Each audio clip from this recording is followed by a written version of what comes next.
Bien, hay un refrán español, y bueno, yo creo que se dice en prácticamente todos los lugares, que dice, mientras hay vida, hay esperanza. Mientras hay vida, hay esperanza. Y he estado buscando, hay un lugar en internet que se llama Instituto Cervantes, que lo que hace es poner todos los refranes que hay y explicarlos. Pues según el Instituto Cervantes, este refrán quiere decir lo siguiente. Dice, este refrán recomienda no perder la esperanza hasta el último momento, cuando se han agotado todas las posibilidades. ¿Sabéis? Según este refrán, mientras hay vida, hay esperanza, la muerte es el fin. Según este refrán, la muerte agota todas las posibilidades. Una vez que llega ya, no hay esperanza. ¿Sabéis? El miedo a la muerte es algo que es una realidad en todo ser humano, en toda raza, en toda nación, y a lo largo de los siglos resulta abrumador la cantidad de historias y mitos que se han ido formando alrededor de esta idea de la muerte. Durante este estudio he estado investigando sobre este tema y resulta que prácticamente en cada región del mundo y en cada momento de la historia hay diferentes formas de explicar la muerte. Hay algunas que son más conocidas, otras quizá para nosotros menos. Vamos a poner algunos ejemplos, seguro que los conocéis. En México, la Santa Muerte o la calavera de colores, Catrina, es uno de los días que más se celebran. E incluso la muerte se celebra en ese día de una forma muy intensa. Recuerdo, mi mujer y yo estuvimos en México de viaje de novios y fuimos un par de días después, llegamos al país, después de que fuera el Día de los Muertos, y todo seguía decorado, con calaveras de colores por todos sitios, con estampas. Era algo bastante interesante, peculiar, distinto aquí. Pero también he estado viendo que esto también ocurre en otros países también de Latinoamérica, en Paraguay, en Guatemala, también lo hacen. En España quizá algo más habitual es ver una cosa que nosotros llamamos la parca. La parca es ese esqueleto con una túnica negra y que lleva una guadaña, ¿verdad? En las películas sale bastante, en los libros, en las ilustraciones, y es esa figura que se piensa que puede estar viniendo por las almas de las personas que mueren. Bueno, hay un montón de mitos acerca de la muerte. En Asia, en India, en Europa, y muchísimos. Lo que está claro, y quiero dejar claro con esto, es que a lo largo de los siglos, da igual qué ser humano sea, en algún momento de su vida ha tenido miedo a la muerte. Y en todo momento ellos han buscado algo que les pueda hacer escapar de ella. Es un tema que ha quitado el sueño a incontables personas durante su vida.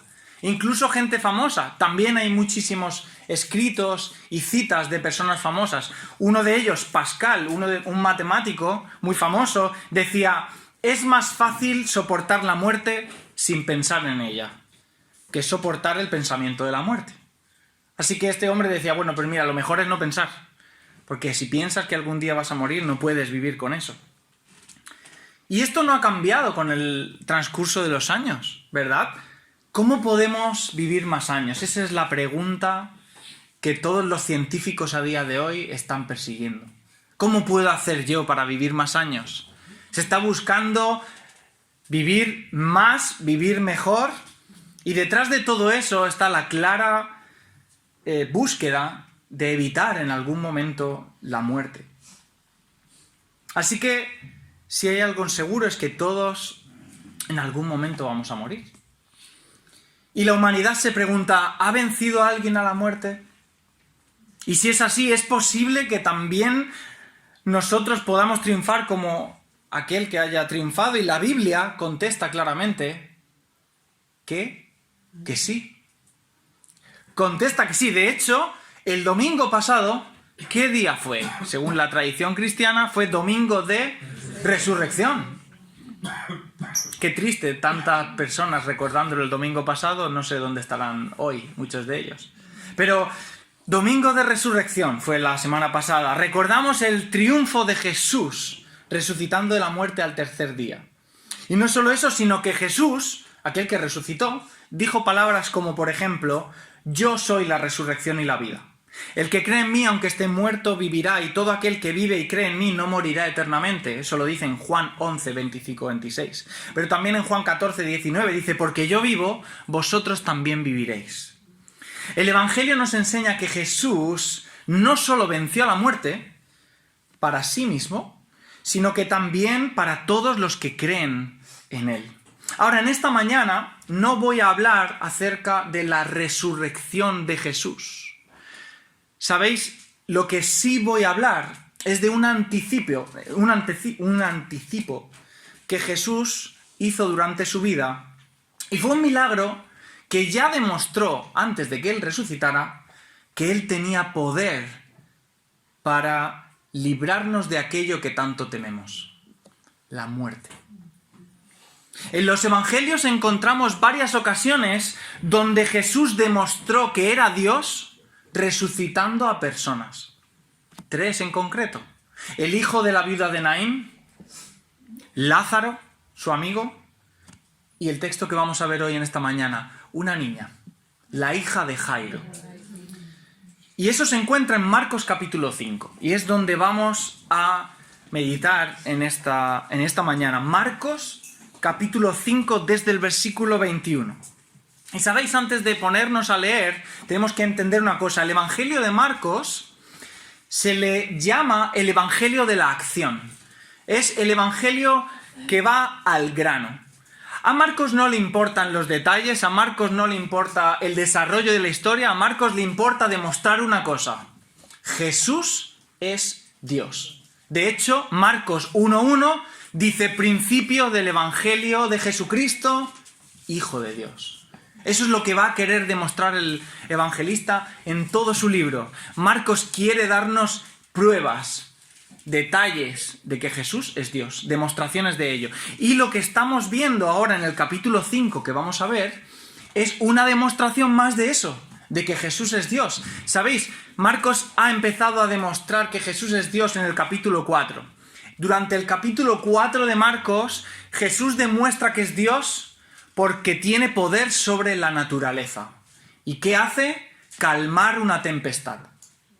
Pero lo siguiente que sigue Marcos explicándonos es que Jesús no solo tenía poder sobre la naturaleza, sino que Jesús es Dios y tenía poder sobre lo sobrenatural. No solo sobre lo natural, sino sobre lo sobrenatural.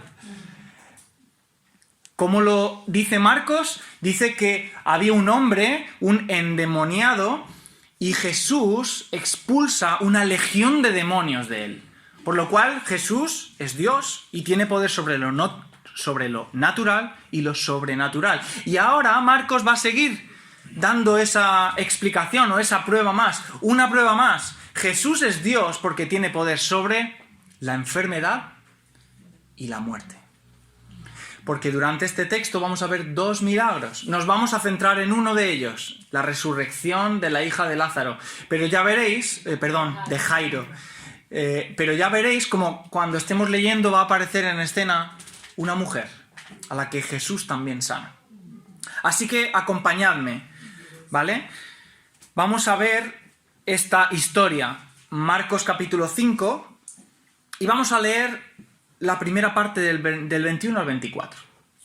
Dice así, estoy leyendo en las Américas, que me parece un poco más fácil de entender. Dice así, cuando Jesús pasó otra vez en la barca al otro lado, se reunió una gran multitud alrededor de él y se quedó junto al mar. Y vino uno de los oficiales de la sinagoga llamado Jairo y al verle se postró a sus pies y le rogaba con insistencia diciendo, mi hijita está al borde de la muerte. Te ruego que vengas y pongas las manos sobre ella para que sane y viva. Jesús fue con él y la gran multitud le seguía y le oprimía. Bien, hasta aquí esta es la presentación, lo primero que vamos a ver de la historia. Vamos a ir desgranándolo poquito a poco. Así que después de que Jesús expulsara a los demonios de este hombre en el otro lado del mar de Galilea, ¿qué le dice la gente? La gente le dice, vete de aquí. No sabemos, por miedo, incredulidad, lo que sea. Ellos les dicen, vete de aquí. Y Jesús se va. No va a quedarse donde no quieren que estés. Entonces, A él le piden que se vaya y Jesús coge la barca con sus discípulos y se van al otro lado del mar de Galilea. Y allí nos encontramos una multitud. Como hemos dicho, Marcos es el evangelio de la acción. A Marcos no nos va a dar detalles sobre la multitud. Ahora, nosotros podríamos pensar que cuando Jesús llega con sus discípulos a esa orilla del mar de Galilea, que estaba cerca de Capernaum, Capernaum era un lugar donde Jesús ya había estado, probablemente ya había hecho más milagros, y seguramente esta gran multitud estaba compuesta por personas que ya habían escuchado de Jesús. Personas que buscaban un milagro de Jesús. Posiblemente personas con enfermedades, personas con discapacidades, personas con problemas que acudían con la esperanza de que Jesús pudiera también hacer un milagro con ellos. Así que vemos que en medio de este lugar Jesús llega a esta costa del mar de Galilea y hay tanta gente que dice el texto que se tiene que quedar allí. Bien, Marcos no nos da más detalles y directamente nos empieza a contar la historia. En medio de esa multitud aparece un hombre, Jairo. Y es muy interesante porque Marcos nos va a dar los detalles necesarios. ¿Y qué nos dice Marcos? Nos dice que este hombre era un principal, un oficial de la sinagoga. Y este es un detalle importante. ¿Sabéis? Los oficiales de la sinagoga eran un grupo muy reducido de personas. Eran hombres, entre 3, 5, 6, 7 personas, pero no había muchas, y eran los encargados de cuidar y administrar la sinagoga de cada localidad, en este caso de Capernaum. Eran como una especie de conserje, para que lo entendamos a día de hoy. Como un conserje, ellos protegían los rollos que se iban a leer, ellos cuidaban las instalaciones, la sinagoga, ellos organizaban las actividades que se iban a realizar en la sinagoga, supervisaban a las personas que estaban allí, que estaban leyendo, que estaban orando, que estaban enseñando, y sin duda alguna, tener este puesto de principal, de oficial, de conserje de la sinagoga, era algo difícil. La persona tenía que tener una devota vida religiosa, es decir, un buen testimonio entre la comunidad. Y aunque Jairo no era fariseo, no se nos dice en ningún momento que fuera fariseo, pero él se relacionaba mucho con los fariseos. ¿Y sabéis lo que significaba eso? Que Jairo conocía perfectamente el poco cariño que los fariseos le tenían a Jesús. Por no decir que conocía perfectamente el odio que los fariseos tenían por Jesús. Pero aún así, Jairo estuvo dispuesto a buscar públicamente en medio de la multitud a Jesús para pedirle ayuda. ¿Sabéis? Hay otras personas en las Escrituras que aparecen y buscando a Jesús de otra forma. Por ejemplo, Nicodemo, ¿qué hizo? Fue a buscarle de noche. También era fariseo. A Jairo eso le da igual. Jairo tiene un problema y sabe a quién va a acudir. Así que Jairo entra en escena entre esa multitud que estaba apretando a Jesús y cuando consigue llegar a él, dice el texto de Marcos, que se postró a sus pies.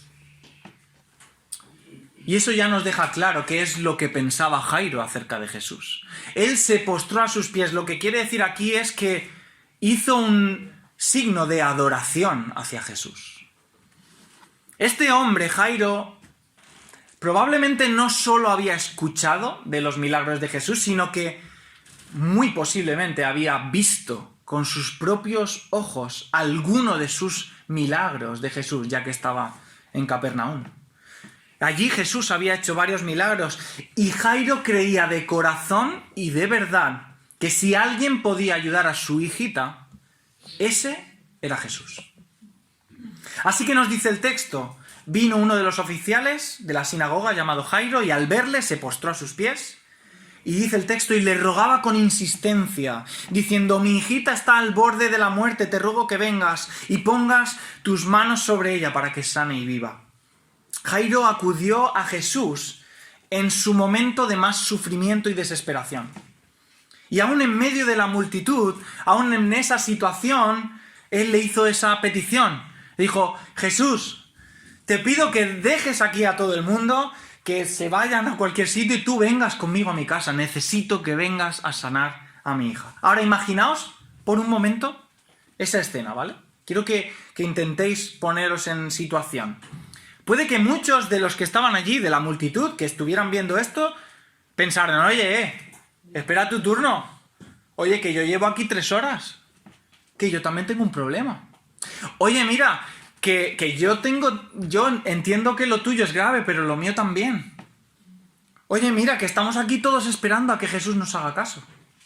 O incluso podríamos pensar también en imaginarnos que Jesús podría, de alguna forma, haberle dicho a Jairo, oye, mira, Jairo, ahora mismo, como comprenderás, no puedo dejar aquí a todo el mundo e irme contigo a tu casa. Mira, es que aquí hay gente que lleva horas esperando y todavía no he podido atenderles a ellos. Mira cuánta gente hay, ni siquiera puedo moverme. Pero no. Nos dice esta historia que al escuchar y al ver lo que Jairo le estaba pidiendo, Jesús accede a ir a su casa. Lo deja todo, deja lo que estaba haciendo y ayuda a Jairo. Y empieza a caminar lentamente por la multitud que les aprisionaba hacia su casa. Mira, yo no sé si alguna vez has tenido una reunión con algún alto cargo. Yo, lo más cercano a un alto cargo que tenía una reunión, recuerdo que fue en la universidad, que teníamos que tener una reunión con el rector de la universidad, y bueno, tampoco es un cargo tan alto, pero recuerdo que la reunión nos la cambiaron de fecha unas 3 veces.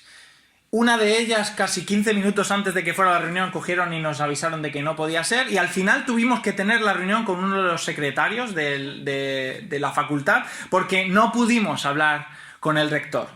Él estaba demasiado ocupado como para atendernos. ¿Sabéis algo increíble? Con Jesús es distinto. Jesús siempre estuvo disponible para las personas que le necesitaban. Y ahora lo vamos a ver también con la mujer.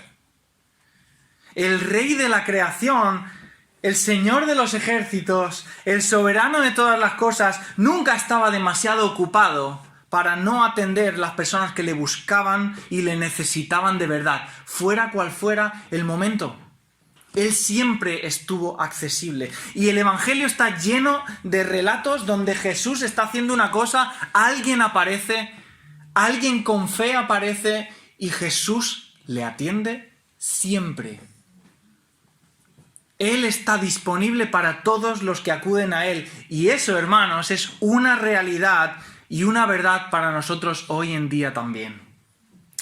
Tú puedes acudir al Señor en cualquier momento de tu dificultad y de tu vida y ten por seguro que Él va a estar ahí para escucharte, para hablarte. Porque Él sigue hablándonos de muchas maneras, ¿sabéis? De hecho, Dios nos está hablando ahora mismo, a través de su palabra.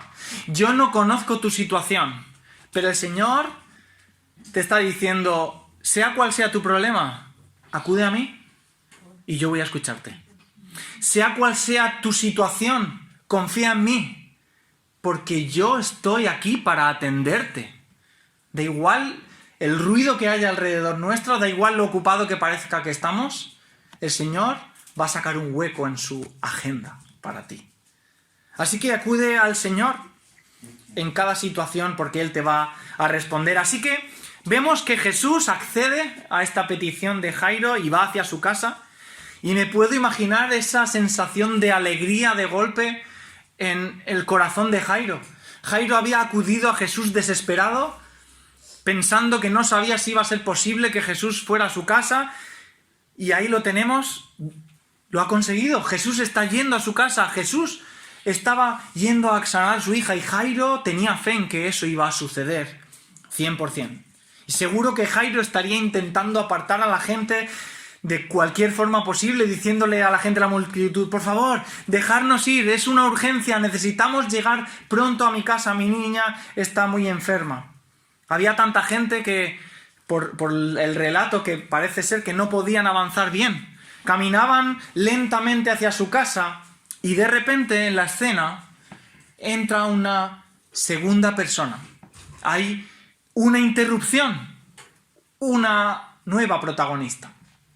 Fijaos, versículos 25 hasta el 34, lo vamos a leer.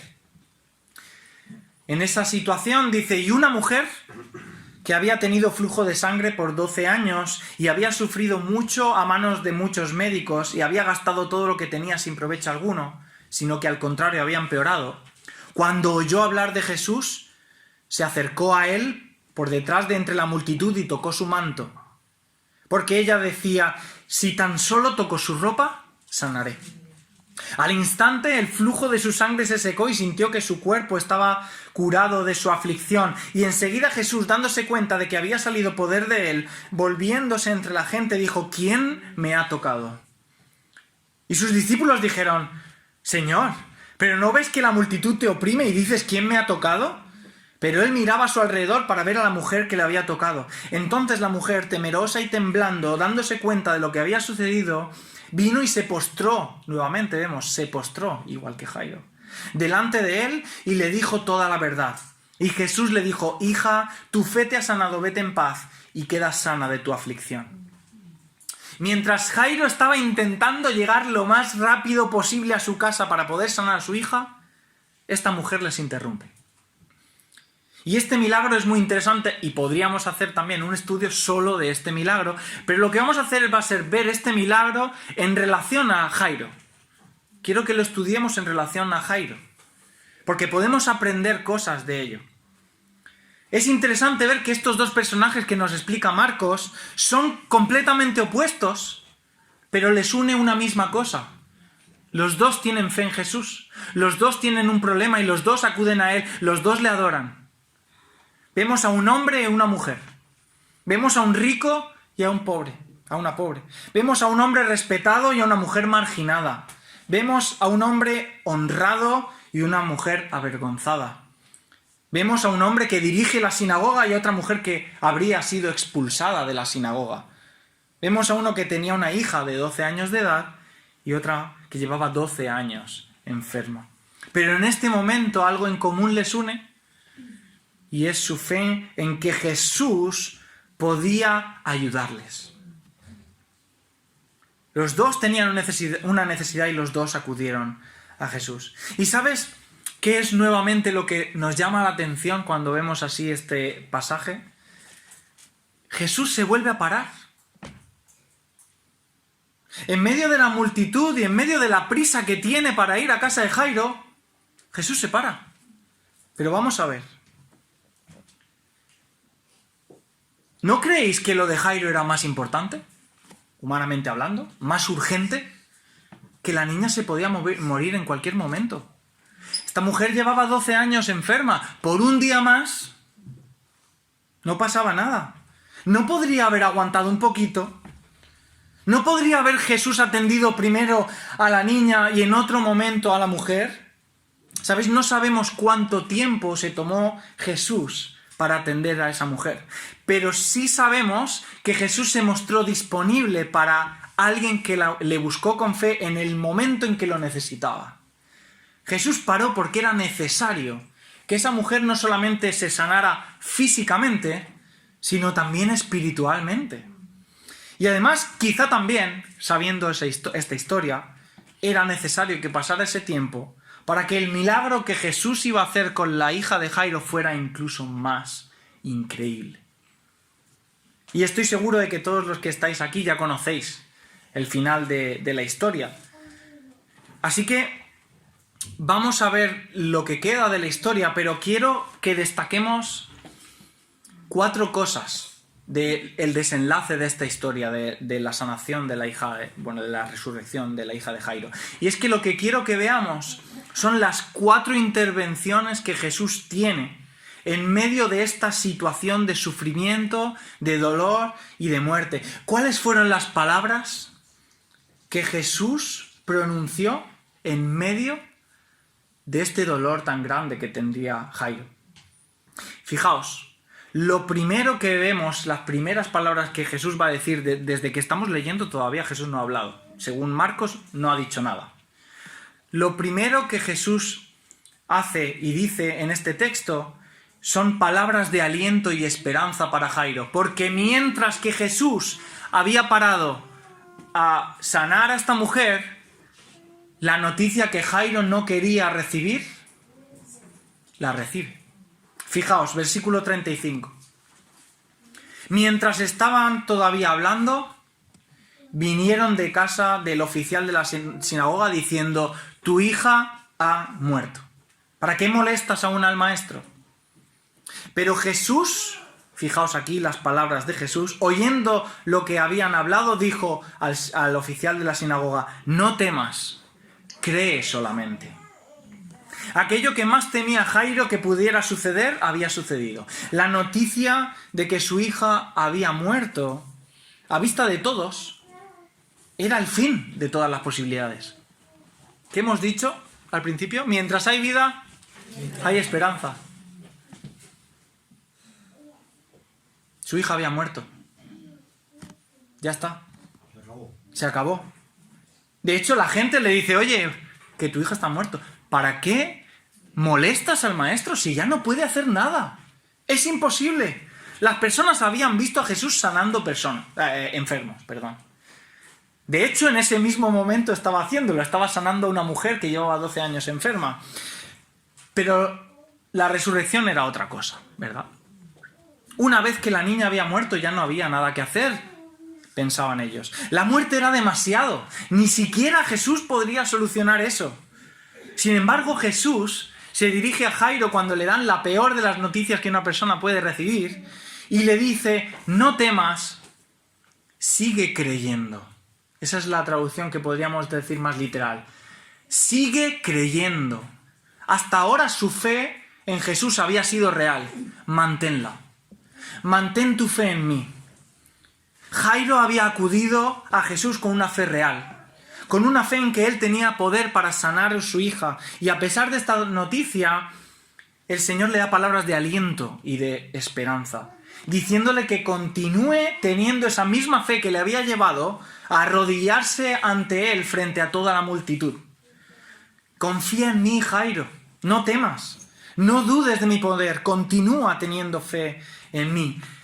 Y estas palabras de Jesús son increíbles, ¿verdad? Las palabras de Jesús en medio de esta situación tan dolorosa son un consuelo tan grande para un padre que acaba de recibir esa noticia y una enseñanza muy valiosa para nosotros. En medio de la peor situación posible, Jesús tiene palabras de aliento y de esperanza para nosotros.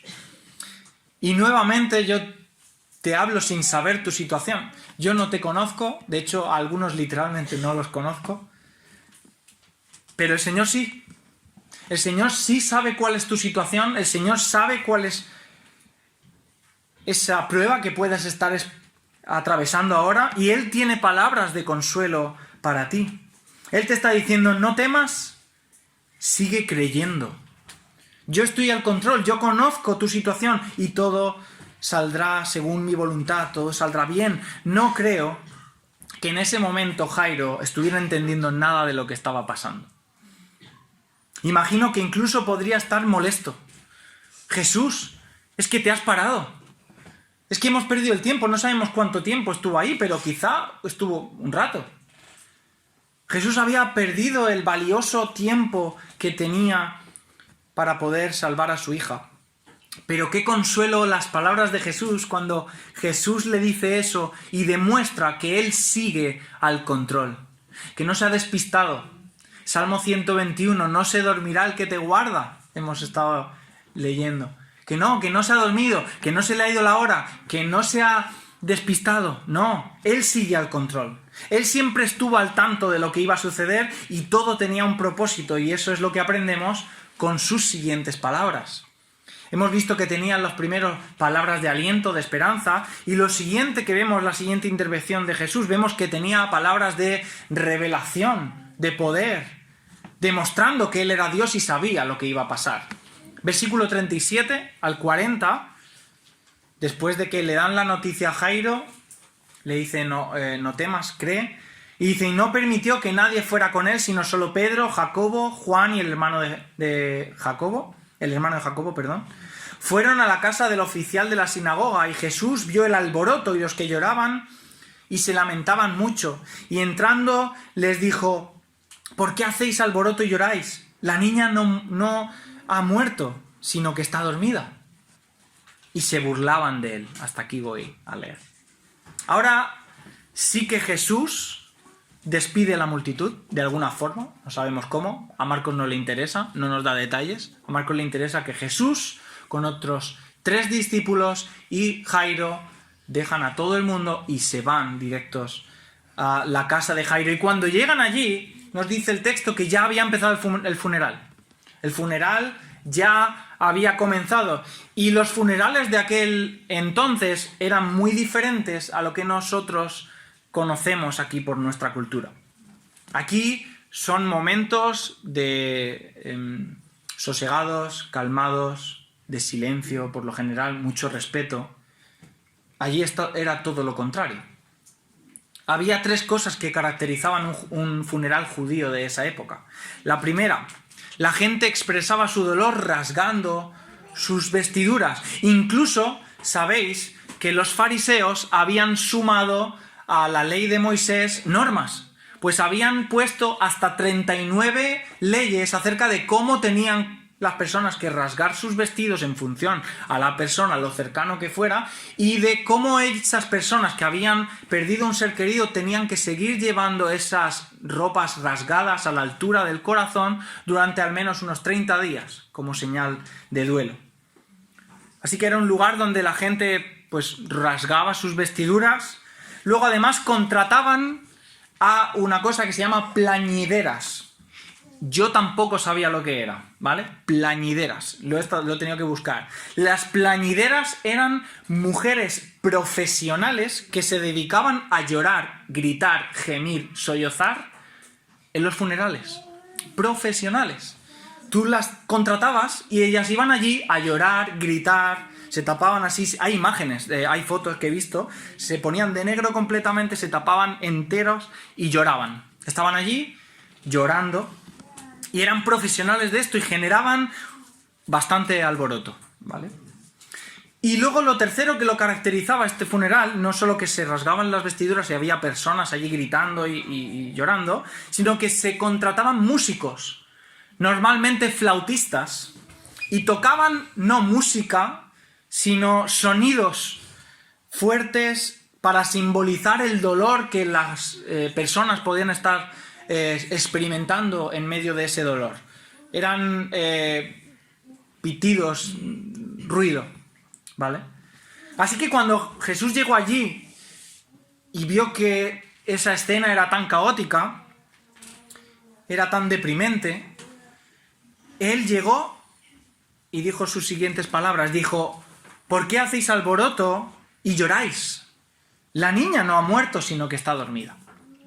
Ahora es muy importante porque hay personas que critican a Jesús y se meten con él con estos textos. Tenemos que entender una cosa. Jesús sabía perfectamente que la niña estaba muerta. Pero esta frase de solo duerme también la había utilizado antes de resucitar a su amigo Lázaro. También dice: tranquilos, que Lázaro duerme. Él utiliza esta metáfora para redefinir la muerte. Estamos hablando que la muerte para nosotros es el fin de todas las posibilidades. No hay ya más nada que podamos hacer. Pero Jesús vino para cambiar eso. Jesús vino a este mundo para enseñarnos que la muerte no tiene la última palabra. Que la vida iba a triunfar sobre la muerte, que Él iba a demostrar su poder despertando a esa niña. La reacción de las personas de ese entierro es una declaración de que Jesús, o sea, la reacción de las personas de este entierro a que Jesús decía que estaba dormida fue de burla. Se estaban burlando. Y sin querer ellas estaban dándole la razón a este milagro que iba a pasar. Otro de los ataques que se le suele decir a Jesús ante este milagro, la gente escéptica, es que dice que, bueno, que probablemente la niña no estaba muerta, que estaba en coma, que estaba en algún tipo de sedación y que él la despertó. Las personas pueden pensar eso, pero la reacción de la gente que estaba en ese funeral no parece que esa fuera lo que pasaba. Estas personas se burlan de Jesús porque sabían con certeza que la niña estaba muerta. Las burlas hacia Jesús cuando dice que está dormida son una demostración de que el milagro de la resurrección de esta niña fue real. No había esperanza para ellos y no pensaban que Jesús pudiera hacer absolutamente nada. Pero él ya sabía lo que iba a hacer. Así que echa a todo el mundo, se queda allí con sus discípulos y sus padres y dice la tercera intervención. Vamos a ver, las terceras palabras. Hemos visto palabras de aliento en medio del problema, hemos visto palabras de revelación y ahora vemos palabras de vida. Versículo 40 al 42 dice: pero él, echando a todos, tomó consigo al padre y a la madre de la niña y los que estaban con él y entró donde estaba la niña. Y tomando a la niña por la mano le dijo: Talita cumi, que traducido significa niña, a ti te digo, levántate. Al instante la niña se levantó y comenzó a caminar, pues tenía 12 años y al momento se quedaron completamente atónitos. Jesús ya había mostrado su amor, bondad y cariño hacia Jairo y hacia su familia de muchas maneras a lo largo de este relato, ¿verdad? Jesús le mostró esa bondad recibiéndole en medio de la multitud. Mostró esa bondad acompañándole a su casa, consolándole cuando recibe la noticia de que su hija ha muerto, haciéndose cargo de la situación tan estrambólica que había en su casa y caótica. Pero sin duda, sus palabras de mayor amor, ternura y cariño hacia ellos fueron las que dijo ahora a la niña. ¿Sabéis? Jesús podría haber sanado a la niña sin ir a casa de Jairo. Lo hizo en otra ocasión. Cuando un general le dice: Señor, sana a mi siervo que está enfermo. Y dice: no puedo ir. Dice: no, di la palabra y sanará. Y eso pasó. Pero no, sin embargo, Jesús acude a su casa. Y Jesús en ese momento y en esa escena de dolor, toma la mano de la niña y le susurra unas palabras en arameo que se dicen que son Talita cumi. Ahora, estas palabras en arameo son una expresión coloquial y cariñosa. Es como cuando yo despierto a mi niña por la mañana, que tiene 2 años, que acaba de salir llorando, y le digo: hola princesa, buenos días, hola cariño, ¿cómo estás cielo? Esas son las palabras que Jesús le da a esa niña. ¿Sabéis? Esas palabras probablemente eran las que su madre, las que su padre le habían dicho muchas veces para despertarla por la mañana. El significado original es corderita. Talita significa corderita. Es una palabra que posiblemente en esa época se utilizaba de forma muy cariñosa con los niños. Y dice el texto que al instante, no al rato, al instante, el creador del universo que había creado a esa niña desató su poder y dice que el espíritu de la niña volvió. El poder de Dios fue tan eficaz que la niña que estaba muerta al instante estaba viva y llena de energía. Y aquí yo quiero hacer un paréntesis, que esto es de formación profesional. Sabéis, los que me conozcáis, yo soy fisioterapeuta. Esto no es normal. Es decir, cuando una persona ha atravesado una enfermedad terminal que acaba con la muerte, lo primero es que no resucitas, pero independientemente de eso, aunque se recuperara, tú tardas meses en sentarte. Tú tardas meses en sentarte y ponerte de pie sobre tus piernas y vamos a ver si consigues tener la fuerza para volver a estar bien, para caminar y correr. Mientras que el milagro de Jesús no fue solo que la niña empezó de nuevo a respirar, se mantenía en la cama, y no, Jesús no hizo el milagro a medias. No dijo, bueno, pues yo la vuelvo a despertar y ya que siga su recuperación natural. No. Esa niña dice que vivió y empezó a caminar. Eso no es normal. Eso es algo increíble. recuperó la capacidad de sentarse, levantarse, y es un milagro en todas las letras, con todas las letras. Se levantó con energía. Dice el texto que los discípulos y sus padres se espantaron, dice. Esto se podría traducir como que casi se caen de espaldas. Y es normal, ¿verdad? El asombro que tuvieron que experimentar no era para menos. Esos padres pasaron de la mayor de las angustias a la mayor de las alegrías. El dolor se transformó en alabanza en un instante. Pero aquí no acaban las palabras y vemos las últimas palabras que Jesús hace en este texto. Y es que Jesús no solamente la sanó, hizo el milagro, sino que vemos que se seguía preocupando por ella. Las palabras de amor, de ternura de Jesús hacia la niña, dice versículo 43, entonces Él les dio órdenes de que no se lo dijeran a nadie y dijo que le dieran de comer a la niña. En medio de esta celebración, yo creo que lo último que pensaban sus padres es que posiblemente esa niña llevaba semanas sin comer. Cuando estaba postrada en cama, en esos últimos momentos de su vida, posiblemente no podía haber comido y llevaría tiempo sin comer. Y Jesús volvió a mostrar su preocupación por nosotros, por ella en este caso, pidiéndole que le trajeran algo de comer. Seguía preocupándose por ella. Y además Jesús hizo algo interesante que también hace en otras ocasiones en los evangelios, y es que les manda que no le digan a nadie lo que había sucedido. Hay diferentes partes del evangelio donde Jesús hace esto. El Señor sabía que su misión en la tierra no iba a finalizar hasta que muriera y resucitara en una cruz. Y Jesús insistió en que guardaran silencio porque su propósito aún no se habría cumplido, y un milagro como la resurrección de una niña solo tendría sentido cuando la historia fuera completa.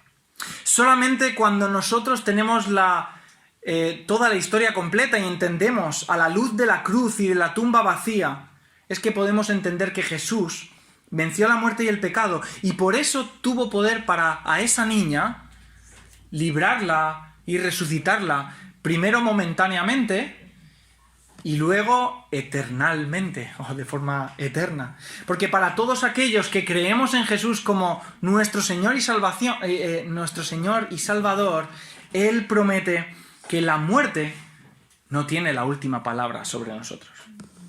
Así que hemos visto cómo Jesús redefine eso que nosotros tenemos en la mentalidad. Eso de que mientras hay vida, hay esperanza. ¿Sabéis una cosa que no os la he dicho a propósito? ¿Sabéis de dónde está sacado ese refrán? No lo sabéis. De la Biblia. En Eclesiastés. Eclesiastés 9, 4 al 6 habla de esto. Pero Jesús, cuando vino, nos enseñó que Él tenía la última palabra sobre la muerte. Lo gracioso es que cuando Él vino, cambió por completo el sentido que tenía la muerte hasta ese momento. La muerte ya no es lo más poderoso. Él venció a la muerte. Él es más poderoso que la muerte. Fijaos, el último texto que quiero leer con vosotros está en Hebreos capítulo 2, versículo 15. Y aquí nos está hablando el autor a los hebreos de cómo Jesús, aún teniendo un nombre que es mayor que los ángeles, se hizo un poco menor que los ángeles, dice el texto. ¿Para qué? Dice, para salvarnos. Versículo 15, para librar a todos, 2.15 dice, para librar a todos los que por el temor de la muerte estaban durante toda la vida sujetos a servidumbre. Jesús vino al mundo para librarnos de ese miedo, de esa atadura, de esa esclavitud que teníamos nosotros con la muerte. Jesús redefinió la muerte y nos dio una esperanza. Así que mi oración en esta mañana para todos vosotros es que podáis acudir a Él. Hemos aprendido que da igual cuál sea la circunstancia, Él nunca va a estar demasiado ocupado para no atendernos. Hemos aprendido que da igual cuál sea nuestro problema porque Él tiene poder suficiente para actuar, sea cual sea la situación. Y hemos aprendido que podemos confiar en sus palabras, porque son palabras de aliento, son palabras de poder, de amor, de vida. Sabemos que Él puede ayudarnos, sea cual sea nuestra situación. Y si aún hay alguna persona aquí que no ha dado ese paso de reconocer a Jesús como su Señor y Salvador, es lo primero que tiene que hacer. Porque el Señor vino a este mundo siendo Dios, se hizo un hombre como nosotros para vivir una vida perfecta, una vida que ni siquiera, que nadie puede vivir. Nadie puede vivir una vida perfecta, pero Él sí. Él vivió la vida perfecta, Él no merecía morir en una cruz, pero lo hizo por ti y por mí, para llevar sobre esa cruz tus pecados y los míos, para que con su sangre, la sangre de Dios mismo, nos pudiéramos reconciliar con Dios. Y ahora Él, que resucitó al tercer día, está a la diestra del Padre, y estamos recordando en esta mañana no solo que Él murió en una cruz, no solo que Él resucitó, sino también que volverá. Él volverá y reinaremos con Él, y estaremos con Él en los cielos. Así que si aún no has aceptado a Cristo como tu Salvador, como tu Señor, acude a Él, porque Él va a estar atento a tu súplica, atento a tu oración, y va a escucharte para que puedas entregar tu vida a Él. Vamos a terminar en oración.